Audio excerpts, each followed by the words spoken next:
नमस्कार मित्रांनो, पॉलिटीच्या PYQ सिरीजमध्ये आपले स्वागत आहे। आज आपण सरनामा म्हणजेच भारतीय राज्यघटनेची जी प्रस्तावना आहे या प्रकरणावरील आयोगाचे सर्व PYQ पाहणार आहोत।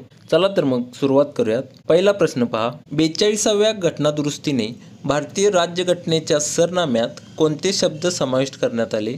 तर 42व्या घटनादुरुस्तीने समाजवादी, धर्मनिरपेक्षता आणि एकात्मता ही 3 शब्दे भारतीय राज्यघटनेच्या सरनाम्यात समाविष्ट करण्यात आली होती। या प्रश्नामध्ये पर्याय क्रमांक 1 मध्ये समाजवादी आणि धर्मनिरपेक्ष हे 2 पर्याय आहेत, यामुळे या प्रश्नाचं उत्तर पर्याय क्रमांक 1 हे बरोबर आहे। यानंतर पुढचा प्रश्न पहा, धर्मनिरपेक्षतेविषयी चुकीचे विधान ओळखायचं आहे। यामध्ये पहिलं विधान पहा, धर्मनिरपेक्षतेचा अर्थ असा नाही की राज्याचा धर्माच्या प्रती शत्रुभाव आहे, तिचा अर्थ असा आहे की राज्याने विविध धर्मांच्या संदर्भात तटस्थ राहायला हवे।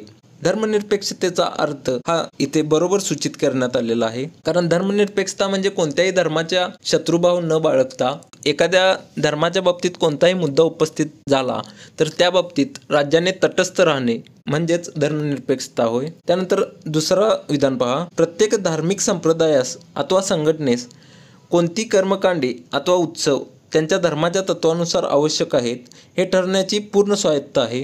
हे देखील विधान बरोबर आहे, कारण प्रत्येक धर्मास त्यांचे उत्सव आणि कर्मकांडे ठरवण्याबाबत स्वायत्तता देण्यात आलेली आहे। त्यानंतर तिसरे विधान पहा, कोणतेही विशिष्ट कर्मकांड अथवा पूजा अर्चा त्या धर्माच्या तत्वानुसार आवश्यक आहे अथवा नाही हे ठरवण्याचा अधिकार न्यायालयास नाही। तर मित्रांनो, हे विधान चुकीचं आहे। एखाद्या धर्माच्या विशिष्ट कर्मकांड किंवा पूजा अर्चा याबद्दल जर वाद निर्माण झाला तर त्याबद्दल निर्णय देण्याचा अधिकार न्यायालयास आहे, त्यामुळे तिसरं विधान हे चुकीचं आहे। त्यामुळे या प्रश्नाचे उत्तर पर्याय क्रमांक 3 हे आहे। त्यानंतर पुढचा प्रश्न पहा, खालीलपैकी कोणत्या खंडात जगातील सर्वात अधिक धर्मनिरपेक्ष राज्य आहेत? तर युरोप या खंडात जगातील सर्वात जास्त धर्मनिरपेक्ष राज्य आहेत। त्यानंतर पुढचा प्रश्न पहा, सामाजिक, आर्थिक आणि राजकीय न्याय हे कोठे आहेत असा हा प्रश्न आहे। भारतीय राज्यघटनेच्या प्रस्तावनेत सामाजिक, आर्थिक आणि राजकीय न्याय हे अंतर्भूत आहेत, त्यामुळे या प्रश्नाचं उत्तर पर्याय क्रमांक 1 हे आहे। त्यानंतर पुढचा प्रश्न पहा, उद्देशपत्रिका ही संविधानाचा आत्मा आहे, ती संविधानाची एक किल्ली आहे असे कोणी म्हटले आहे? तर उद्देशपत्रिकेला संविधानाचा आत्मा हे पंडित ठाकूरदास भार्गव यांनी म्हणले होते। तर JM कृपलानी यांनी सरनाम्याला राज्याची अचंबित करणारी तत्वे असे म्हटले होते, हे देखील लक्षात ठेवा। त्यानंतर पुढचा प्रश्न पहा, भारतीय राज्यघटनेच्या सरनाम्याच्या संदर्भात खालीलपैकी कोणता क्रम योग्य आहे? आपल्याला सरनाम्यातील शब्दांच्या बाबतीत जो क्रम आहे तो ओळखायचा आहे। यामध्ये जर चौथा पर्याय जर पाहिला तर सार्वभौम, समाजवादी, धर्मनिरपेक्ष, प्रजासत्ताक गणराज्य या पद्धतीने सरनाम्यात शब्दांचा क्रम आहे, त्यामुळे या प्रश्नाचं उत्तर पर्याय क्रमांक 4 हे आहे। यामध्ये सर्व समाज, धर्म, प्रजासत्ताक गण आहे, या पद्धतीने आपण या शब्दांचा क्रम लक्षात ठेवू शकता। त्यानंतर पुढचा प्रश्न पहा, उद्देशपत्रिकेतील समाजवादी शब्दाला आज विसंगती होताना दिसते, कारण आपण जर पाहिलं तर भारताने 1991 पासून मुक्त अर्थव्यवस्थेचे धोरण स्वीकारलेले आहे, यामुळे भारताचे समाजवादी धोरण हे मागे पडत आहे। त्यामुळे शासनाचे जे मुक्त अर्थव्यवस्थेचे धोरण आहे त्यामुळे समाजवादी या शब्दाला आज विसंगती होताना दिसते, त्यामुळे या प्रश्नाचे उत्तर पर्याय क्रमांक 1 हे आहे। त्यानंतर पुढचा प्रश्न पहा, भारतीय राज्यघटनेचा सरनामा हा राज्यघटनेचा भाग नाही, भारतीय राज्यघटनेचा सरनामा हा राज्यघटनेचा भाग आहे, त्यामुळे हे पर्याय चुकीचं आहे। आपण जर अमेरिकेबाबत पाहिलं तर अमेरिकेच्या बाबतीत त्यांचा सरनामा हा तेथील राज्यघटनेचा भाग नाही, हे देखील लक्षात ठेवा। त्यानंतर संसदेद्वारा दुरुस्ती न होणारा आहे, तर सरनाम्यामध्ये 42व्या घटनादुरुस्तीनुसार दुरुस्ती केली होती आणि सरनाम्यामध्ये संसद दुरुस्ती करू शकते, त्यामुळे हे विधान देखील चुकीचं आहे। त्यानंतर भारतीय राज्यघटनेतील अधिकाराचा स्रोत नाही, तर सरनामा हा भारतीय राज्यघटनेतील अधिकाराचा स्रोत आहे, पण कायदेमंडळाच्या अधिकाराचा स्रोत नाही, हे आपण लक्षात ठेवा मित्रांनो। येथे भारतीय राज्यघटनेतील हा शब्द आहे, त्यामुळे हे विधान देखील चुकीचं आहे। आणि त्यानंतर चौथं पर्याय पहा, राज्यव्यवस्थेने साध्य करावयाची उद्दिष्टे दर्शवतो, तर हे विधान बरोबर आहे, कारण भारतीय राज्यघटनेचा सरनामा हा राज्यव्यवस्थेने जी उद्दिष्टे साध्य करायची आहेत ती उद्दिष्टे दर्शवतो, त्यामुळे या प्रश्नाचं उत्तर पर्याय क्रमांक 4 हे आहे। त्यानंतर पुढचा प्रश्न पहा, भारतीय संविधानातील स्वातंत्र्य, समता आणि बंधुत्व ही तत्वे कोणत्या देशातील संविधानापासून प्रेरित आहेत? तर भारतीय सरनाम्यातील स्वातंत्र्य, समता आणि बंधुता ही फ्रेंच या संविधानापासून प्रेरित आहेत, त्यामुळे या प्रश्नाचं उत्तर फ्रेंच संविधान हे आहे। त्यानंतर पुढचा प्रश्न पहा, जवाहरलाल नेहरू यांनी 1946 मध्ये जो उद्दिष्टांचा ठराव मांडला त्याच्यामध्ये खालीलपैकी कोणता भाग नव्हता? पहिलं पर्याय पहा, भारत हे स्वतंत्र सार्वभौम प्रजासत्ताक असेल, तर भारत हे स्वतंत्र सार्वभौम आणि प्रजासत्ताक असेल अशी तरतूद हे उद्दिष्टांच्या ठरावामध्ये होती, त्यामुळे हे विधान बरोबर आहे. त्यानंतर कोणत्याही विशिष्ट वर्गासाठी खास संरक्षण दिले जाणार नाही अशी कोणतीही तरतूद उद्दिष्टांच्या ठरावामध्ये नव्हती, त्यामुळे हे विधान चुकीचं आहे. आपल्याला उद्दिष्टांच्या ठरावाचा खालीलपैकी कोणता भाग नव्हता असे विचारलेलं आहे, त्यामुळे विधान 2 हे या प्रश्नाचं उत्तर आहे. त्यानंतर तिसरं विधान पहा, स्वतंत्र भारताची सर्व सत्ता व अधिकार जनतेकडून प्राप्त होतील अशी देखील तरतूद उद्दिष्टांच्या ठरावात होती, त्यामुळे हे विधान देखील बरोबर आहे. आणि भारताच्या सर्व जनतेला कायद्यापुढील समता दिली जाईल हे देखील विधान उद्दिष्टांच्या ठरावामध्ये होतं, त्यामुळे चौथं देखील विधान बरोबर आहे. आपण येथे अजून एक गोष्ट लक्षात ठेवा मित्रांनो, की यापुढे आयोगाने 1946 मध्ये उद्दिष्टांच्या ठरावात कोणता भाग नव्हता असा जर प्रश्न विचारला तर त्यामध्ये समाजवादी, धर्मनिरपेक्षता आणि एकात्मता ही 3 शब्दे उद्दिष्टांच्या ठरावात नव्हते, कारण ही शब्दे 42व्या घटनादुरुस्तीने 1976 साली भारतीय सरनाम्यात समाविष्ट करण्यात आलेले आहे, त्यामुळे ही 3 शब्दे हे उद्दिष्टांच्या ठरावाचा भाग नव्हता हे देखील आपण लक्षात ठेवा. त्यानंतर पुढचा प्रश्न पहा, धर्मनिरपेक्ष राज्य म्हणजे राज्य हे एखाद्या विशिष्ट धर्माच्या विरोधी असेल. हे चुकीचं आहे, कारण धर्मनिरपेक्षतेत राज्य हे कोणत्याही धर्माच्या विरोधी नसते, त्याचबरोबर धर्मानुकूल देखील असत नाही. त्यानंतर राज्य हे कोणत्याही धर्मावर आधारलेले नसते, त्यामुळे हे विधान बरोबर आहे. त्याचबरोबर कोणत्याही विशिष्ट धर्माशी निष्ठा ठेवत नाही, त्यामुळे हे देखील विधान बरोबर आहे. आणि कोणत्याही धर्माच्या विरोधी नसते, त्यामुळे ई हे देखील विधान बरोबर आहे. त्यामुळे या प्रश्नाचे उत्तर क ड ई पर्याय क्रमांक 4 हे बरोबर आहे. त्यानंतर पुढचा प्रश्न पहा, भारतीय राज्यघटनेच्या संदर्भात धर्मनिरपेक्षता म्हणजे राज्यसंस्थेला धर्मविषयक कायदे करण्यास मनाई. हे विधान चुकीचं आहे, कारण धर्मनिरपेक्षतेमध्ये राज्य हे धर्माविषयी कायदे करू शकते, राज्याला धर्म नसतो, त्यामुळे हे विधान देखील चुकीचं आहे. त्याचबरोबर राज्य हे धार्मिकतेच्या विरुद्ध देखील नसते, त्यामुळे हे विधान देखील चुकीचं आहे. आणि चौथं विधान, राज्याचा विशिष्ट असा अधिकृत धर्म नाही, तर हे विधान बरोबर आहे, कारण राज्याला कोणताही विशिष्ट धर्म नसतो. इथे आपल्याला बरोबर विधाने विचारलेलं आहे. फक्त ड पर्याय क्रमांक 4 हे या प्रश्नाचं उत्तर आहे. त्यानंतर पुढचा प्रश्न पहा, कोणते विधान सत्य नाही? असत्य विधान आपल्याला ओळखायचं आहे. भारतीय राज्यघटनेच्या अंमलबजावणीची तारीख ही 26 नोव्हेंबर 1949 आहे, तर आपल्याला भारतीय राज्यघटनेच्या अंमलबजावणीची तारीख माहीत आहे. 26 जानेवारी 1950 रोजी भारतीय राज्यघटनेची अंमलबजावणी सुरू झाली, तर 26 नोव्हेंबर 1949 रोजी भारतीय राज्यघटनेची स्वीकृती झाली होती, त्यामुळे पहिलं विधानच चुकीचं आहे. आपल्याला चुकीचं विधान विचारलेलं आहे, त्यामुळे या प्रश्नाचं उत्तर पर्याय क्रमांक 1 हे आहे. दुसरं विधान पहा, धर्मनिरपेक्ष हा शब्द 42व्या घटनादुरुस्तीने जोडण्यात आला होता. हे बरोबर आहे. त्यानंतर 1976 मध्येच 42वी घटनादुरुस्ती झाली होती. आणि चौथं विधान पहा, भारतीय राज्यघटनेतील सामाजिक, आर्थिक आणि राजकीय न्याय हे रशियन राज्यघटनेकडून घेतलेले आहे. हे देखील बरोबर आहे. रशियन राज्यघटनेकडून न्यायाचे तत्व स्वीकारलेलं आहे, हे लक्षात ठेवा मित्रांनो. त्यानंतर पुढचा प्रश्न पहा, 2 विधाने दिलेली आहेत सरनाम्याविषयी. त्या पहिलं विधान पहा, सरनामा हा राज्यघटनेला जे प्रस्थापित आणि प्रचारित करायचे आहे ती उद्दिष्टे कथन करतो आणि त्यामधील भाषा जेथे जेथे संदिग्ध असल्याचे आढळते तेथे तेथे घटनेचा वैधानिक अर्थ निरूपण करण्यास सहाय्य करतो. तर हे विधान बरोबर आहे, कारण सरनाम्यामधून आपल्याला जी उद्दिष्टे साध्य करायची आहेत ती उद्दिष्टे कथित करतो आणि सरनाम्याची भाषा आपण जेथे जेथे संदिग्ध आढळतो तेथे तेथे सरनाम्याची भाषा ही मदत करते, त्यामुळे विधान अ हे बरोबर आहे. आणि विधान ब जर पाहिलं तर संविधान सभेने ज्याप्रमाणे घटनेच्या इतर भागास कायदेशीर मान्यता दिली आहे तशी ती सरनाम्यास दिलेली नाही. संविधान सभेने ज्याप्रमाणे इतर भागास मान्यता दिलेली आहे त्याचप्रमाणे सरनाम्यास देखील मान्यता दिलेली आहे, त्यामुळे ब हे विधान चुकीचं आहे. त्यामुळे या प्रश्नाचं उत्तर पर्याय क्रमांक 1 विधान अ बरोबर हे आहे. त्यानंतर पुढचा प्रश्न पहा, राज्यघटनेच्या प्रस्तावनेबाबत खालीलपैकी कोणते विधान बरोबर नाही? चुकीचे विधान ओळखायचं आहे. ती पंडित जवाहरलाल नेहरू यांनी तयार केलेल्या व मांडलेल्या उद्दिष्टांच्या ठरावावर आधारित आहे. हे विधान बरोबर आहे, कारण सरनामा हा उद्दिष्टांच्या ठरावावरच आधारित आहे. 1995 मधील भारतीय जीवन विमा निगम खटल्यात प्रस्तावना हा राज्यघटनेचा एकात्मिक भाग आहे असे सर्वोच्च न्यायालयाने प्रतिपादन केले होते. हे विधान देखील बरोबर आहे, कारण 1960च्या खटल्यात बेरुबारी युनियन या खटल्यामध्ये सर्वोच्च न्यायालयाने प्रस्तावना हा राज्यघटनेचा भाग नाही असे प्रतिपादन केले होते.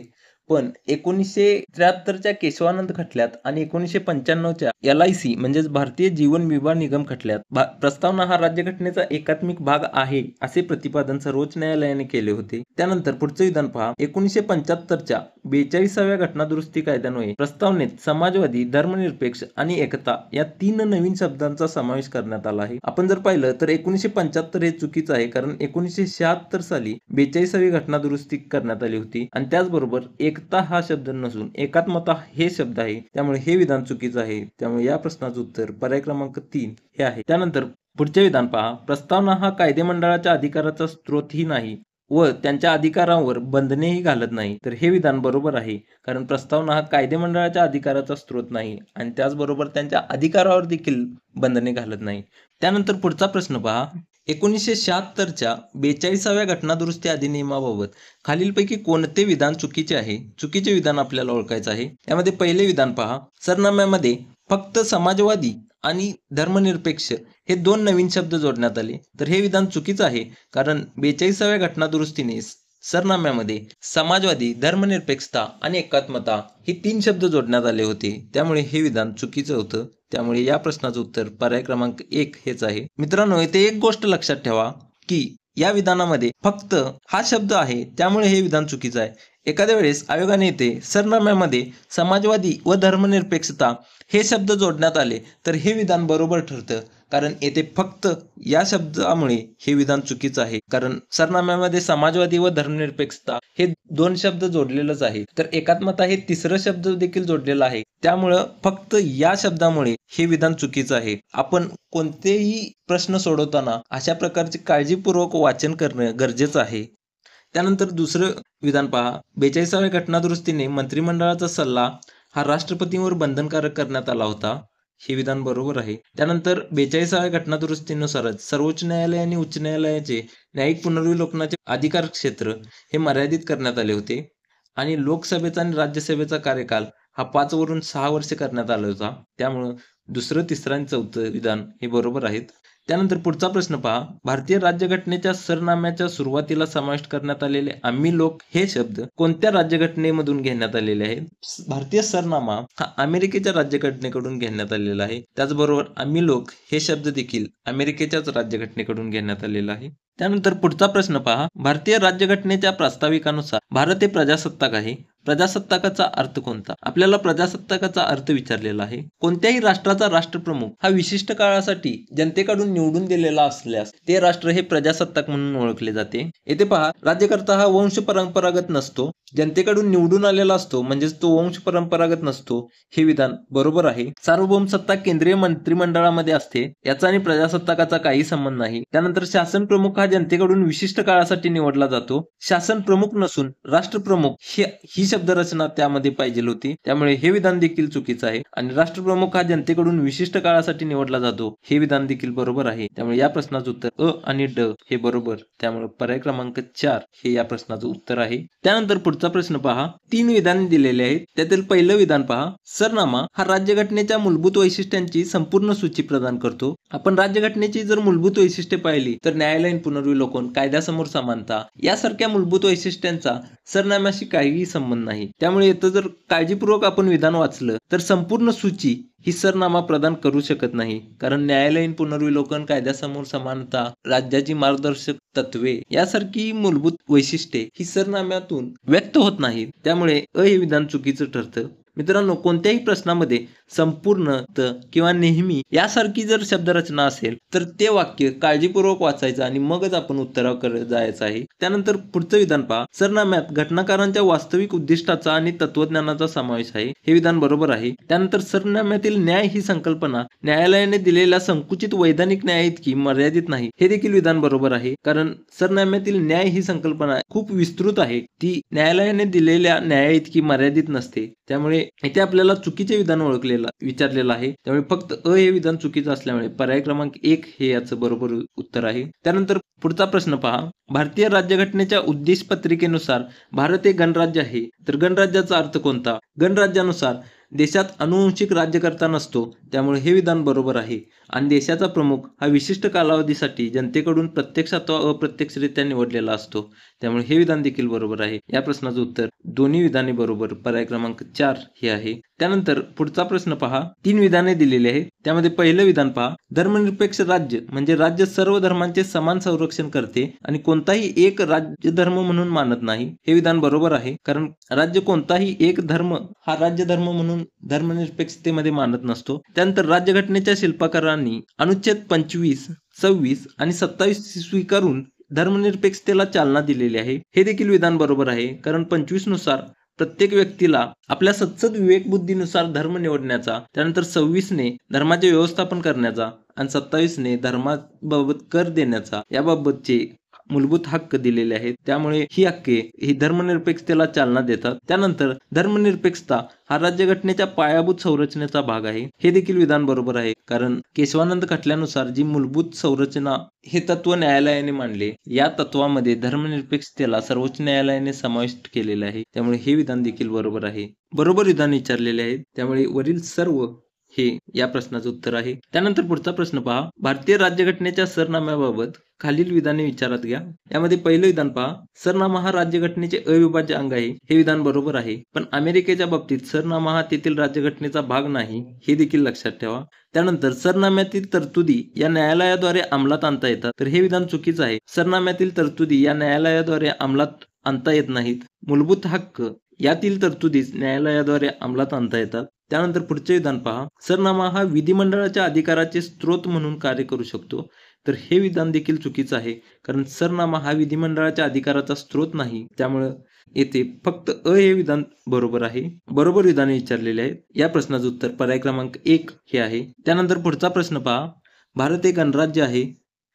गणराज्याचा अर्थ आपण मगाशीच पाहिलं की राष्ट्रप्रमुख हा अप्रत्यक्षरित्या निवडून दिलेला असतो. लोकशाही किंवा संसदीय पद्धती, त्याचबरोबर पंतप्रधान आणि मंत्रिमंडळ यांचा गणराज्याबाबत काही संबंध नाही. बरोबर विधाने विचारलेलं आहे, त्यामुळे फक्त पर्याय क्रमांक 3 हे याचं उत्तर आहे. त्यानंतर पुढचा प्रश्न पहा, आर्थिक न्यायाचे तत्व हे भारतीय राज्यघटनेच्या खालीलपैकी कोणत्या 2 भागात समाविष्ट केलेलं आहे? आपल्याला माहित आहे की राज्यघटनेच्या उद्देशपत्रिकेत आर्थिक न्यायाचे तत्व सम्मिलित आहे. त्याचबरोबर राज्याच्या मार्गदर्शक तत्वामध्ये कलम 43 मध्ये उपजीविकेच्या वेतनाची हमी देण्यात आलेली आहे. त्यामुळे राज्याच्या मार्गदर्शक तत्वामध्ये देखील आर्थिक न्यायाचे तत्व हे समाविष्ट आहे. त्यामुळे या प्रश्नाचं उत्तर पर्याय क्रमांक 1 हे आहे. त्यानंतर पुढचा प्रश्न पहा, चुकीचे विधान ओळखायचं आहे. पहिलं विधान, सरनामा अधिकाराचे उगमस्थान दर्शवितो, तर हे विधान बरोबर आहे. त्यानंतर सरनाम्याची अंमलबजावणी न्यायालयाद्वारे करता येत नाही, हे देखील विधान बरोबर आहे, कारण सरनाम्याची अंमलबजावणी न्यायालयाद्वारे करता येतच नाही. त्यानंतर सरनामा हा विधिमंडळाच्या अधिकाराचे स्त्रोत नाही, हे देखील विधान बरोबर आहे, कारण सरनामा हा विधिमंडळाच्या अधिकाराचा स्त्रोतही नाही, तसेच त्यांच्या अधिकारावर निर्बंधही घालत नाही. त्यामुळे विधान 4 हे चुकीचं आहे, कारण या विधानात सरनामा हा विधिमंडळाच्या अधिकारावर निर्बंध आणतो, या पद्धतीची तरतूद आहे. त्यामुळे विधान 4 हे या प्रश्नाचं उत्तर आहे. त्यानंतर पुढचा प्रश्न पहा, भारतीय राज्यघटनेच्या सरनाम्याला भारतीय राज्यघटनेचा आत्मा कोणी म्हटले आहे? तर आपण मगाशीच हा प्रश्न पाहिलेला आहे. पंडित ठाकूरदास भार्गव यांनी सरनाम्याला भारतीय राज्यघटनेचा आत्मा असे म्हटले आहे. जर के.एम. मुन्शी जर पाहिलं तर भारतीय प्रजासत्ताकाची कुंडली असे भारतीय सरनाम्याला म्हटले होते. हे देखील आपण लक्षात ठेवा मित्रांनो. यानंतर पुढचा प्रश्न पहा, 4 विधाने आहेत. यामध्ये पहिलं विधान पहा, सरनामा हा कायदेमंडळाच्या अधिकाराचा स्त्रोतही नाही अथवा कायदेमंडळाच्या अधिकारावर बंधनेही घालत नाही, तर हे विधान बरोबर आहे मित्रांनो, कारण सरनामा हा कायदेमंडळाच्या अधिकाराचा स्त्रोत नाही आहे आणि त्याचबरोबर त्यांच्या अधिकारावर देखील बंधने घालत नाही. त्यानंतर दुसरे विधान पहा, सर्वोच्च न्यायालयाने बेरुबारी खटल्यात सरनामा हा राज्यघटनेचा भाग आहे असे मत मांडले, तर हे विधान चुकीचं आहे, कारण बेरुबारी या खटल्यात सरनामा हा राज्यघटनेचा भाग नाही असे मत सर्वोच्च न्यायालयाने मांडले होते. त्यानंतर केशवानंद भारती खटल्यामध्ये सरनामा हा राज्यघटनेचा भाग आहे असे सर्वोच्च न्यायालयाने म्हटले होते. त्यामुळे हे विधान देखील चुकीचं आहे. आणि भारतीय जीवन विमा निगम खटल्यात सर्वोच्च न्यायालयाने सरनामा हा राज्यघटनेचा एकात्मिक भाग आहे असे पुनश्च प्रतिपादन केले होते. इथे नाही दिलेलं आहे, त्यामुळे हे विधान देखील चुकीचं आहे. त्यामुळे या प्रश्नाचे उत्तर फक्त अ बरोबर, पर्याय क्रमांक 1 हे या प्रश्नाचं बरोबर उत्तर आहे. हा प्रश्न आयोगाने खूप वेळेस विचारलेला आहे, त्यामुळे मित्रांनो हे तिन्ही खटले आपण लक्षात ठेवा. त्यानंतर पुढचा प्रश्न पहा. सरनाम्याबाबत 2 विधाने दिली आहेत. त्यातील पहिले विधान पहा. उद्देशपत्रिका हा भारतीय राज्यघटनेचा भाग आहे, परंतु न्यायालयामार्फत त्यातील तरतुदी अंमलात आणण्याचा आग्रह धरता येत नाही. तर हे विधान बरोबर आहे, कारण न्यायालयामार्फत सरनाम्यातील तरतुदी अंमलात आणता येत नाहीत. त्यानंतर ब विधान पहा. उद्देशपत्रिकेमध्ये राज्यघटनेच्या इतर तरतुदींप्रमाणे दुरुस्ती करता येत नाही. तर हे विधान चुकीचं आहे, कारण उद्देशपत्रिकेमध्ये दुरुस्ती करता येते. त्यामुळे फक्त अ विधान बरोबर, पर्याय क्रमांक 1 याचं उत्तर आहे. त्यानंतर पुढचा प्रश्न पहा. भारतीय राज्यघटनेच्या सरनाम्यामध्ये खालीलपैकी कशाचा प्रथम उल्लेख आढळतो? जर आपण सरनामा पाहिला तर सर्वप्रथम न्याय, त्यानंतर स्वातंत्र्य, समता आणि बंधुता. या न्यायमध्ये देखील सामाजिक, आर्थिक आणि राजकीय असा क्रम आहे. त्यानंतर स्वातंत्र्य, समता आणि बंधुता. त्यामुळे या प्रश्नाचं उत्तर पर्याय क्रमांक 4 हे आहे. त्यानंतर पुढचा प्रश्न पहा. आपल्या राज्यघटनेच्या विचार, अभिव्यक्ती, विश्वास, श्रद्धा आणि उपासना यांचे सरनाम्याने स्वातंत्र्य दिले आहे. उपासना म्हणजेच पूजा हा शब्द आयोगाने इथे वापरलेला आहे. त्यामुळे या प्रश्नाचं उत्तर पर्याय क्रमांक 3 हे आहे. या शब्दांचा क्रम देखील आयोगाने खूप वेळेस विचारलेला आहे. त्यामुळे मित्रांनो या शब्दांचा क्रम देखील आपण लक्षात ठेवा. इथे जर आपण एक ट्रिक पाहिली, विचार अभिचा विश्वास श्रद्धेने उपासना करतो, हे वाक्य लक्षात ठेवा. या वाक्याप्रमाणे या शब्दांचा क्रम आहे. विचार अभिचा विश्वास श्रद्धेने उपासना करतो. त्यानंतर चुकीचे विधान ओळखायचं आहे. सरनामा अधिकाराचे उगमस्थान दर्शवतो. हे विधान बरोबर आहे. त्यानंतर सरनाम्याची अंमलबजावणी न्यायालयाद्वारे करता येत नाही. हे देखील वाक्य बरोबर आहे. त्यानंतर सरनामा हा विधिमंडळाच्या अधिकाराचा स्रोत देखील नाही. आणि चौथं विधान पहा. सरनामा हा विधिमंडळाच्या अधिकारावर निर्बंध आणतो. तर हे विधान चुकीचं आहे. त्यामुळे या प्रश्नाचं उत्तर पर्याय क्रमांक 4 हे आहे, कारण सरनामा हा विधिमंडळाच्या अधिकारावर निर्बंध आणत नाही. त्यानंतर पुढचा प्रश्न पहा. 4 विधाने दिलेली आहेत. पंडित ठाकूरदास भार्गव यांनी सरनामा हा राज्यघटनेचा आत्मा आहे असे मानले होते. हे विधान बरोबर आहे, कारण पंडित ठाकूरदास भार्गव यांनी सरनाम्याला राज्यघटनेचा आत्मा म्हटले होते. त्यानंतर बेरुबारी खटल्यात सरनामा हा राज्यघटनेचा भाग नाही असे सर्वोच्च न्यायालयाने म्हटले होते. येथे आहे असे दिले आहे, त्यामुळे हे विधान चुकीचं आहे. त्यानंतर केशवानंद भारती खटल्यात सर्वोच्च न्यायालयाने बेरुबारी संघ खटल्यात घेतलेल्या निर्णयाचा योग्य असल्याचे पुन्हा प्रतिपादन केले. तर हे चुकीचं आहे, कारण बेरुबारी खटल्यात सरनामा हा राज्यघटनेचा भाग नाही असे म्हटले होते. तर केशवानंद भारती खटल्यात सरनामा हा राज्यघटनेचा भाग आहे असे सर्वोच्च न्यायालयाने म्हटले होते. त्यामुळे क विधान देखील चुकीचं आहे. आणि ड विधान पहा. 1976च्या 42व्या घटनादुरुस्ती अधिनियमाद्वारे सरनाम्यात समाजवादी, सार्वभौम आणि अखंडता या 3 शब्दांचा समावेश करण्यात आला. तर मित्रांनो समाजवादी, धर्मनिरपेक्षता आणि एकात्मता या 3 शब्दांचा समावेश करण्यात आला होता. त्यामुळे हे विधान देखील चुकीचं आहे. फक्त अ बरोबर याचं उत्तर पर्याय क्रमांक 1 हे आहे. त्यानंतर पुढचा प्रश्न पहा. खालीलपैकी कोणाचे भारतीय राज्यघटनेचा आत्मा असे वर्णन केले जाते? तर उद्देशपत्रिकेचे भारतीय राज्यघटनेचा आत्मा या प्रकारचे वर्णन केले जाते. त्यानंतर पुढचा प्रश्न पहा. चुकीचे विधान ओळखायचं आहे. पहिलं विधान पहा. सरनामा न्यायालयाद्वारा अंमलात आणता येत नाही. हे बरोबर आहे, कारण न्यायालयाद्वारा सरनामा हा अंमलात आणता येत नाही. त्यानंतर दुसरे विधान पहा. राज्यघटनेस प्रस्थापित आणि विकसित करण्यायोग्य जी उद्दिष्टे आहे ती सरनाम्यातून व्यक्त होतात. हे विधान बरोबर आहे, कारण सरनाम्यातून उद्दिष्टे ही व्यक्त होतात. त्यानंतर सरनाम्यातून राज्यघटनेने आपल्या अधिकाराचे स्रोत कोणाकडून प्राप्त केले आहे ते स्पष्ट होते. हे देखील विधान बरोबर आहे, कारण सरनाम्याची जर आपण सुरुवात पाहिली तर आम्ही भारतीय जनता या प्रकारे जी सुरुवात आहे त्यातूनच आपल्या अधिकाराचे स्रोत हे आपण कोणाकडून घेतलेलं आहे हे व्यक्त होते. त्यामुळे तिसरं विधान देखील बरोबर आहे. आणि चौथं विधान पहा. आपल्या सरनाम्यातील स्वातंत्र्य, समता आणि बंधुता ही आदर्श तत्वे रशियन राज्यक्रांतीकडून घेतले आहे. तर हे विधान चुकीचं आहे, कारण रशियन नसून फ्रेंच राज्यक्रांतीकडून स्वातंत्र्य, समता आणि बंधुता ही तत्वे घेण्यात आली आहेत. रशियन राज्यक्रांतीकडून न्यायाचे तत्व घेतलेले आहे. त्यामुळे चौथं विधान हे चुकीचं आहे. त्यानंतर पुढचा प्रश्न पहा. कोणत्या तारखेपासून भारत एक सार्वभौम, समाजवादी, धर्मनिरपेक्ष, लोकशाही गणराज्य आहे असे भारतीय राज्यघटनेने घोषित केले? तर 42व्या घटनादुरुस्तीनुसार भारताच्या सरनाम्यामध्ये समाजवादी, धर्मनिरपेक्षता आणि एकात्मता हे 3 शब्द समाविष्ट केले. याचीच अंमलबजावणी केव्हा झाली असे हा प्रश्न सूचित करतो. 3 जानेवारी 1977 पासून भारत एक सार्वभौम समाजवादी धर्मनिरपेक्ष लोकशाही गणराज्य म्हणून ओळखला जाऊ लागला. त्यामुळे या प्रश्नाचं उत्तर 2 हे आहे. त्यानंतर पुढचा प्रश्न पहा. भारतीय राज्यघटनेचे आर्थिक न्याय हे उद्दिष्ट कशातून व्यक्त होते? आपण मगाशीच पाहिलं की प्रस्तावना आणि मार्गदर्शक तत्वे यातून आर्थिक न्याय हे उद्दिष्ट व्यक्त होते. त्यानंतर पुढचा प्रश्न पहा. भारताच्या राज्यघटनेच्या सरनाम्यामध्ये कालांतराने काय सम्मिलित झाले? तर 42व्या घटना दुरुस्तीनुसार समाजवादी, धर्मनिरपेक्षता आणि एकात्मता ही 3 शब्द समावेश झाली. यातील राष्ट्रीय अखंडता ही जी शब्दरचना आहे ती एकात्मता या शब्दरचनेला साम्य दर्शवते. त्यामुळे केवळ ब हे या प्रश्नाचं उत्तर आहे. राष्ट्रीय एकता हे सरनाम्यामध्ये कालांतराने सम्मिलित झाले नव्हते. फक्त ब राष्ट्राची अखंडता हेच या प्रश्नाचे उत्तर होते. त्यानंतर पुढचा प्रश्न पहा. सत्यविधान ओळखायचं आहे. आपण मगाशीच पाहिले की बेरुबारी खटल्यात राज्यघटनेचा सरनामा हा राज्यघटनेचा भाग नसल्याचा निर्णय दिला होता. त्यामुळे हे विधान चुकीचं आहे. तर केशवानंद भारती खटल्यात हा भाग असल्याचा निर्णय दिला होता. त्यामुळे हे विधान देखील चुकीचं आहे. आणि सरनाम्यामध्ये आतापर्यंत घटनादुरुस्तीद्वारे 2 वेळा बदल करण्यात आलेले आहेत. तर फक्त एकदा आतापर्यंत 42व्या घटनादुरुस्तीनुसार सरनाम्यामध्ये बदल करण्यात आलेला आहे. त्यामुळे या प्रश्नाचं उत्तर पर्याय क्रमांक 4 हे आहे. त्यानंतर पुढचा प्रश्न पहा. 4 विधाने दिलेले आहेत. सरनाम्यामध्ये घटनाकारांची वास्तविक उद्दिष्टे आणि तत्वज्ञान यांचा समावेश आहे. तर हे विधान बरोबर आहे. तसेच बेरुबारी खटल्यात घटनेचा भाग नाही, सरनामा हा घटनेचा भाग नाही असे प्रतिपादन सर्वोच्च न्यायालयाने केले होते. त्यामुळे हे विधान चुकीचं आहे.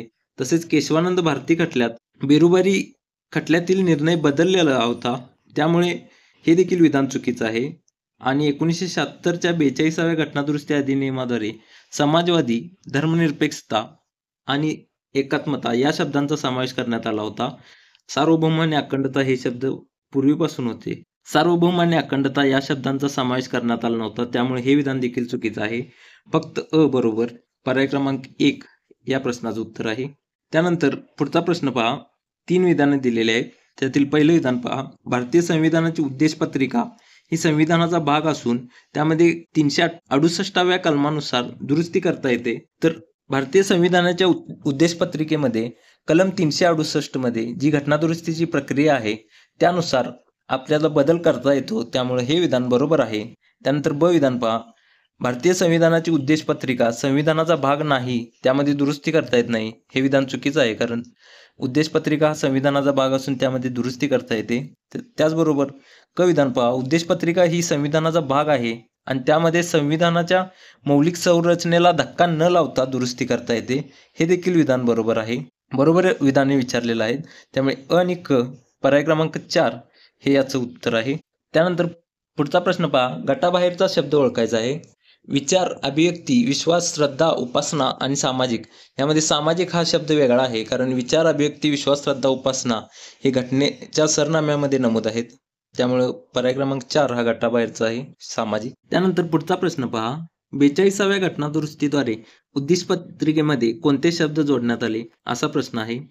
तर 42व्या घटनादुरुस्तीद्वारे सरनाम्यामध्ये समाजवादी, धर्मनिरपेक्षता आणि एकात्मता हे 3 शब्द जोडण्यात आले होते.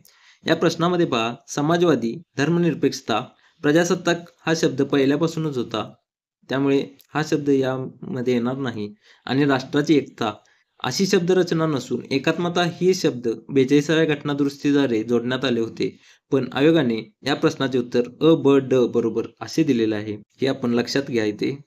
पर्याय क्रमांक 2 हे या प्रश्नाचे उत्तर आयोगाने दिलेले आहे. त्यानंतर पुढचा प्रश्न पहा. भारत एक गणराज्य आहे याचाच अर्थ म्हणजे राष्ट्रप्रमुख हा एका निश्चित कालावधीसाठी निवडून दिलेला असतो. तो वंश परंपरागत नसतो, म्हणजेच गणराज्य. यामुळे या प्रश्नाचं उत्तर पर्याय क्रमांक 2 हे राष्ट्रप्रमुख एका निश्चित कालावधीसाठी निवडून येतो हे आहे. त्यानंतर पुढचा प्रश्न पहा. भारतीय निधर्मीपणाला एक मोजेक फ्रेम का म्हटले आहे? पहिलं विधान पहा. कारण त्यामध्ये अनेक धर्म व भाषा मानाने व स्वातंत्र्याने राहतात. त्यानंतर दुसरं विधान पहा. कारण त्यामध्ये सर्व गट आपली ओळख नष्ट न करता एक संमिश्र संस्कृतीचा घटक होतात. त्यानंतर पुढचे विधान पहा. सामान्य माणसाला ते एकत्र आणते. आणि चौथं विधान पहा. कारण भारतात कोणत्याही धर्माला राज्य धर्माचे स्थान नाही. यामध्ये जर 4ही विधाने पाहिलं तर 4ही विधाने भारताच्या धर्मनिरपेक्षतेचा जो अर्थ आहे त्या अर्थच सूचित करतात. कोणतंही विधान हे निगेटिव्ह नाही. त्यामुळे अशा प्रश्नामध्ये मित्रांनो एखादं निगेटिव्ह स्टेटमेंट असेल तर तेच फक्त इलिमिनेट करावं, नाहीतर ऑल ऑफ द अबोव याच पद्धतीनं या प्रश्नाचा अप्रोच ठेवायचा. त्यामुळे या प्रश्नाचे उत्तर वरीलपैकी सर्व हे आहे. त्यानंतर पुढचा प्रश्न पहा, खालीलपैकी कोणत्या न्यायालयीन निर्णयाद्वारे प्रस्ताविका ही घटनेचा भाग नाही असे प्रतिपादन करण्यात आले होते? तर बेरुबारी खटला 1960च्या बेरुबारी खटल्यानुसार सर्वोच्च न्यायालयाने प्रस्ताविका हा घटनेचा भाग नाही असा निर्णय दिला होता. पण केशवानंद भारती आणि LIC खटल्यानुसार सरनामा हा राज्यघटनेचा भाग आहे असा निर्णय देखील दिला होता. त्यानंतर पुढचा प्रश्न पहा, भारतीय संविधानाच्या प्रस्ताविकेतील सार्वभौम या संकल्पनेतून खालीलपैकी कोणकोणता अर्थ ध्वनित होता? यामध्ये पहिलं विधान पहा, बाह्य हस्तक्षेपाविना भारत स्वतःशी निगडीत निर्णय घेऊ शकतो व रद्द करू शकतो. सार्वभौम याचा अर्थ हाच होतो की भारत बाहेरच्या कोणत्याही देशांच्या हस्तक्षेपाशिवाय स्वतःच्या देशाशी जे काही निर्णय आहेत ते घेऊ शकतो. हाच अर्थ सार्वभौम या शब्दातून व्यक्त होतो. त्यानंतर संघ आणि घटक राज्ये दोन्ही सार्वभौम आहेत. तर हे विधान चुकीचं आहे, कारण घटक राज्ये हे सार्वभौम नाहीत, त्यामुळे हे विधान चुकीचं आहे. त्यानंतर क विधान पहा, भारताचा संघ परकीय भूप्रदेश हस्तगत करू शकतो, हे बरोबर आहे. त्यानंतर भारताच्या संघाकडे राष्ट्रीय भूप्रदेशात फेरफार करण्याचे अधिकार आहेत. सार्वभौम यानुसार हे दोन्ही अधिकार मिळतात, त्यामुळे क आणि ड हे देखील बरोबर आहेत. त्यामुळे या प्रश्नामध्ये ब हे एकच विधान चुकीचं आहे. अ क ड पर्याय क्रमांक 3 हे या प्रश्नाचं उत्तर आहे. त्यानंतर पुढचा प्रश्न पहा, उद्देशपत्रिकेत बहाल केलेल्या स्वातंत्र्याचा बरोबर क्रम लावा. आत्ताच आपण जी ट्रिक पाहिली की विचार अभिचा विश्वास श्रद्धेने उपासना करतो, यानुसार विचार अभिव्यक्ती विश्वास श्रद्धा उपासना पर्याय क्रमांक 2 हे या प्रश्नाचं उत्तर आहे. त्यानंतर पुढचा प्रश्न पहा, भारताच्या राज्यघटनेच्या उद्देशपत्रिकेवर कोणत्या देशाचा प्रभाव दिसतो असा प्रश्न आहे. यामध्ये अमेरिकेच्या राज्यघटनेचा भारताच्या राज्यघटनेच्या उद्देशपत्रिकेवर प्रभाव आहे. त्यामुळे या प्रश्नाचं उत्तर अमेरिकेची राज्यघटना फक्त ड पर्याय क्रमांक 3 हे याचं उत्तर आहे. त्यानंतर पुढचा प्रश्न पहा, भारतीय राज्यघटनेची उद्देशपत्रिका ही काय आहे? तर भारतीय राज्यघटनेची उद्देशपत्रिका हे राज्यघटनेचा आत्मा आहे. त्यामुळे या प्रश्नाचे उत्तर हे पर्याय क्रमांक 3 फक्त ब हे या प्रश्नाचे उत्तर आहे. त्यानंतर पुढचा प्रश्न पहा, भारतीय राज्यघटनेची उद्देशपत्रिका प्रथमतः केव्हा दुरुस्त करण्यात आली? तर सगळ्यात प्रथम 1976च्या 42व्या घटनादुरुस्तीने भारतीय राज्यघटनेच्या उद्देशपत्रिकेत दुरुस्ती करण्यात आली होती. त्यानंतर भारतीय संविधानाने नागरिकांना आर्थिक न्यायाची खात्री कशाद्वारे दिली आहे? तर उद्देशपत्रिकेद्वारे भारतीय संविधानाने भारतीय नागरिकांना आर्थिक न्यायाची खात्री दिलेली आहे. त्यानंतर पुढचा प्रश्न पहा, भारतीय संविधानाच्या उद्देशपत्रिकेत शेवटी समाविष्ट केलेले शब्द कोणते? तर समाजवादी, धर्मनिरपेक्षता आणि एकात्मता ही 3 शब्दे सगळ्यात शेवटी उद्देशपत्रिकेत समाविष्ट केलेले आहेत. त्यामुळे इथे अ, ब आणि म पर्याय क्रमांक 1 हे या प्रश्नाचं उत्तर आहे. त्यानंतर पुढचा प्रश्न पहा, 42व्या घटनादुरुस्तीनंतर भारताचे केलेले वर्णन. सार्वभौम, समाजवादी, धर्मनिरपेक्ष, प्रजासत्ताक, गणराज्य असे वर्णन 42व्या घटनादुरुस्तीनुसार आढळते. त्यानंतर 1976 साली 42व्या घटनादुरुस्तीनुसार समाजवाद हा शब्द उद्देशपत्रिकेत टाकण्यात आला होता. त्यामुळे या प्रश्नाचं उत्तर पर्याय क्रमांक 1 हे आहे. त्यानंतर पुढचा प्रश्न पहा, खालीलपैकी कोणत्या स्पष्टीकरणामुळे भारत धर्मनिरपेक्ष राज्य आहे? राज्यघटनेच्या उद्देशपत्रिकेत 42व्या घटनादुरुस्तीनुसार धर्मनिरपेक्षता हा शब्द समावेश करण्यात आला. त्यामुळे भारत हे धर्मनिरपेक्ष राज्य आहे अशी ओळख झालेली आहे. त्यानंतर पुढचा प्रश्न पहा, संविधानाच्या सरनाम्यात धर्मनिरपेक्ष हा शब्द कोणत्या संविधान दुरुस्तीद्वारे अंतर्भूत करण्यात आला? तर 42व्या घटनादुरुस्तीनुसार हा शब्द समाविष्ट करण्यात आला होता. त्यानंतर पुढचा प्रश्न पहा, भारतीय राज्यघटनेच्या प्रस्तावनेत कोणत्या संकल्पनेला अग्रक्रम दिला आहे? तर भारतीय सरनाम्यात न्याय या संकल्पनेला अग्रक्रम दिले आहे. त्यानंतर पुढचा प्रश्न पहा, भारतीय राज्यघटनेच्या उद्देशपत्रिकेमध्ये धर्मनिरपेक्ष आणि समाजवादी या शब्दांचा समावेश 1976च्या 42व्या घटनादुरुस्तीनुसार करण्यात आला आहे. त्यामुळे या प्रश्नाचं उत्तर पर्याय क्रमांक 3 हे आहे. त्यानंतर पुढचा प्रश्न पहा, घटना समितीने भारतीय राज्यघटनेत उद्देशपत्रिका ही कल्पना कोणत्या देशाकडून उचलली? तर अमेरिकेकडून म्हणजेच USA या देशाकडून उद्देशपत्रिका ही संकल्पना घेतलेली आहे.